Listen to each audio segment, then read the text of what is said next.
Hello guys, welcome to my channel. Today we are going to see how to fix Windows cannot access shared folder and drive network error in Windows 11, 10, 8 and 7. Let's fix it guys. You just need to go to the main shared PC and follow the steps. Open up a file explorer, go to this PC, right click on the drive you are shared and select properties. Select security tab, select edit, select add, select advanced, select find now. In this list you just need to find everyone.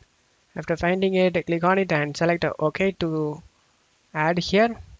Click on OK, and now in this list you just need to select everyone and select permissions to full control, and after doing it, select apply and OK for save changes. Select continue and select OK. Select OK, and after doing it your problem should be fixed guys. That's it for today's video guys. Give me a like and subscribe. Thank you.